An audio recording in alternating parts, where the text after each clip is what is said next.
Хуморот представува тенденција на определено когнитивно искуство да предизвика смеење и да обезбеди задоволство и забава. Луѓето од сите возрасти и култури реагираат на хуморот, а актерите кои ја имаат улогата да не смеат велат дека токму комедиите им се најголемата одговорност, иако за окото на гледачот тоа изгледа лесно и едноставно.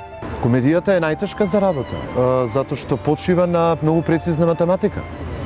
Таму секоја реакција, секоја реплика, секој еден однос мора да е многу точно, многу прецизно изграден. Таму нема можност. Во драмата може и вака, може и онака, затоа што драмските формати трпат валери. Комедијата не. Комедијата бара точност, прецизност, точен шлагворд, точна реакција. И затоа е и најтешка.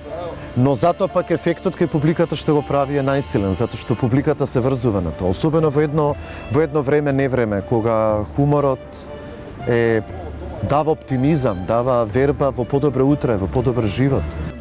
Непосредни, исклучителни, сестрани, но покрај се одлични луѓе и вистински професионалци. Денес во приказна разговараме со Васил Зафирчев и Драгана Левенска. Драгана со улогата на Благородна во 5-тата сезона се придружи на екипата од серијалот кој изминативе години е светло во македонскиот медиумски простор. Конкретно кога треба да зборувам за себе, јас никогаш не сум се гледала како актер за комедија. Иако, например, многу пати кога ме гледал некој од страна, скоро спротивно од тоа биле коментарите. Конкретно за улогата во Преспав Благородна, тоа е улога која што генерално ја одговара на мојот сензибилитет и тоа е многу важно кога се работи посебно за филм или за ситко како што е Преспав. Успеавме да подигнеме малку повисоки македонски стандарди кога играната продукција во прашање, а за тоа несомнено говори и тоа фактот што имаме веќе 5 сезони, повеќе од 120 снимени епизоди. Тоа е секако големо искуство и за нас како актери, голем предизвик да живеете толку долго со еден лик. Нас ретко тоа не се случува во театар.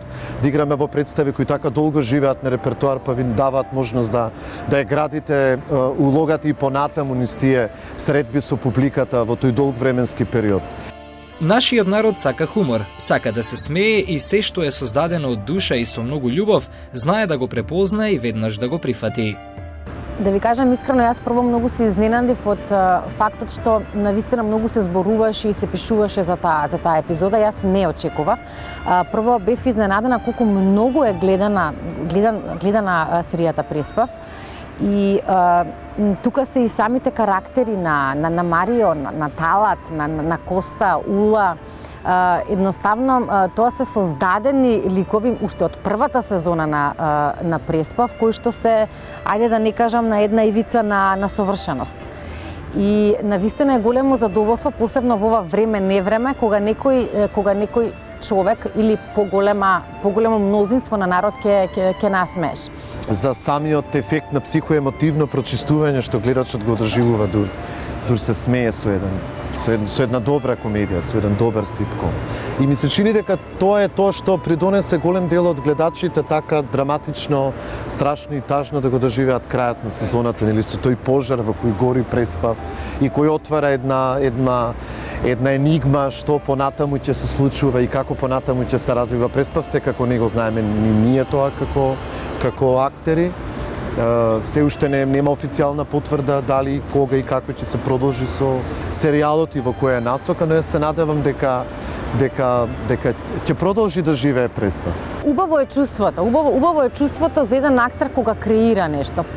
Посебно кога знае дека создава нешто добро и дека тоа ќе има некаков фидбек. Мене прв пат ми се случило нешто што работам да добијам толку голем повратен одговор.